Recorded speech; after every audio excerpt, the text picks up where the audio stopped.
Hey guys, welcome to my channel, Realm of Ori. In this video, we will continue with Volume 12, Prologue, Clowns on the Run, Part 4. And before we start, this video contains spoilers from the anime and manga series. And by the way guys, please don't forget to subscribe to my channel and click on the bell icon to get notifications for upcoming videos. So without further ado, let's get into the video. Yuuki regained his confidence and stood up once more. Yuuki brushed back his bangs and put on a defiant smile, in spite of his circumstances. I didn't expect you to be so strong, clearly surpassing my calculations, Yuuki conceded. But I've seen through your plan. You weren't going to kill us after all, were you? Hey, what makes you think that? Guy sneered. If you had planned to do that, you would have obliterated us by now. With each attack, you only ever left me on the brink of death, never finishing me off. Why? The confidence in his voice was palpable. He was being incredibly reckless. Nobody could understand Yuuki. Nobody except for Guy, who was rather intrigued. So you noticed, but you don't need to know the answer. Guy's response made it clear that he wouldn't reveal anything else. Yuuki shrugged. He had expected this answer, so he began to calmly execute his next plan. Then I want to make a deal with you. Do you want to make a deal?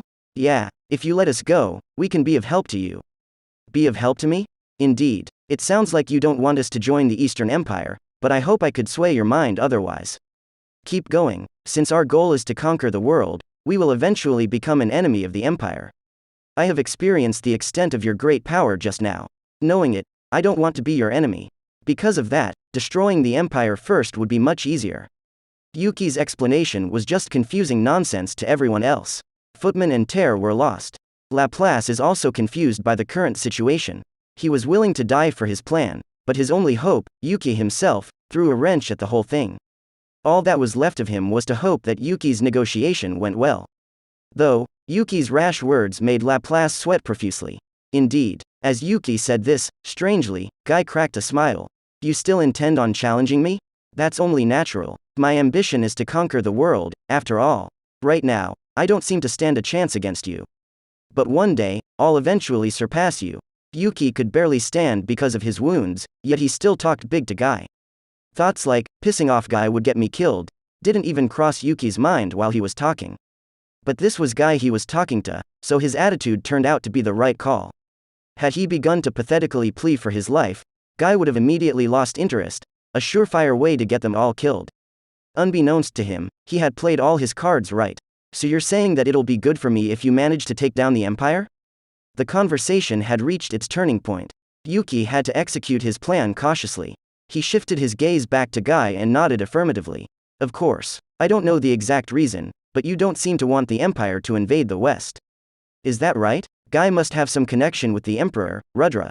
That was the key. Yuuki turned up the act. I have many enemies ahead of me to bring down, and I intend to join the Empire.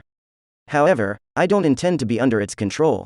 Instead, I will destroy it from within and turn it into a puppet of ours. I see. You will get help from the Empire while your goals still align, but they might not be the same afterward. You want to borrow the strength of the Empire to defeat Leon, and probably that Rimuru as well, right? Guy's sharp eyes seemed to have seen through it all as he stared at Yuuki. There is no turning away from him now. He doesn't know what kind of relationship Guy has with Leon, or what he thinks of Rimuru. He hadn't even guessed how Guy would react to his answer. Despite all this, Yuuki still decided to express his ambition deliberately. That's right. I want to dominate the world, and I will beat you in the end, Demon Lord Guy Crimson-san, Yuuki proclaimed with impudence. It was up to Guy to interpret this. Yuuki apologized to his companions in his heart. It was all or nothing for them, and Yuuki was super greedy. If he lived, he would also bring everyone alive. The stakes are incredibly risky. However, Yuuki hit the jackpot. Are you guys seriously called the Moderate Clown Troupe? Because you sure act like clowns. You've thrown the entire playing field into disarray, like some kind of Joker card. Your proposal is very interesting. Considering how bold you've been, I've decided to let you all go peacefully. However, don't expect me to be merciful the next time we meet. In the end, there was no telling what Guy's goal was. Whatever it was, what mattered now was that Yuuki and his companions were saved. Rain and Misery couldn't object to Guy's decision.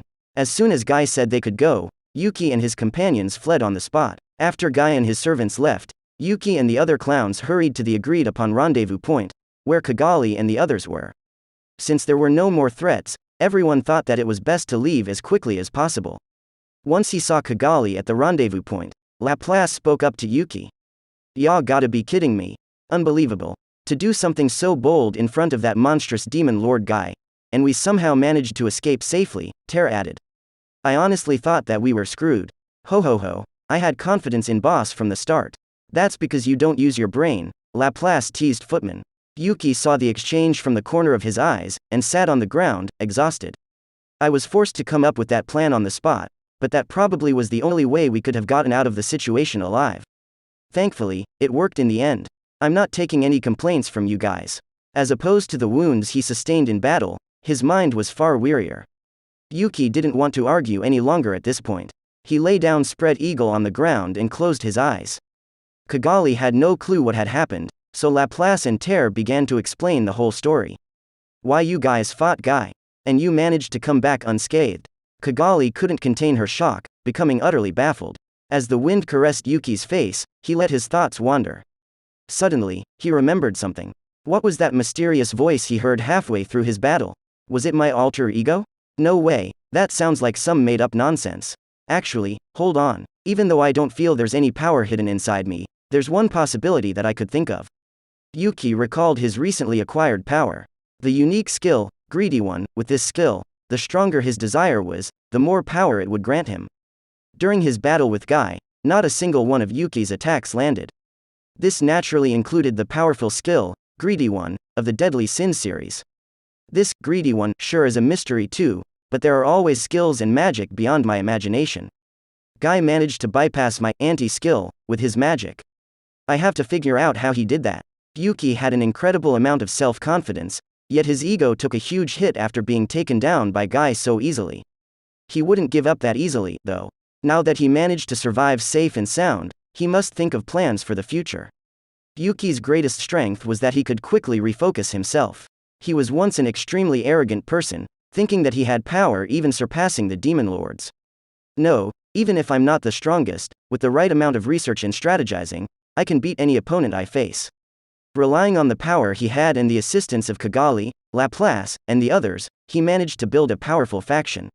Everything was going smoothly, but lately, he was experiencing failure after failure. Moreover, Yuuki's fight with Guy had completely destroyed his confidence. That being said, he was lucky to even be alive after that fight. Things are getting very interesting. Some extra difficulty really spices up a game. And so, Yuuki was not frustrated at his defeats. Instead, he pondered further on it. Speaking of Guy's ability, he was struggling to analyze it, even using his creator. Unique skill, creator, was very special. Not only could it create skills, but it could also analyze other people's unique skills, provided they were using them, but Yuuki believed no one could hide their abilities against him. And yet, it hadn't worked on Guy.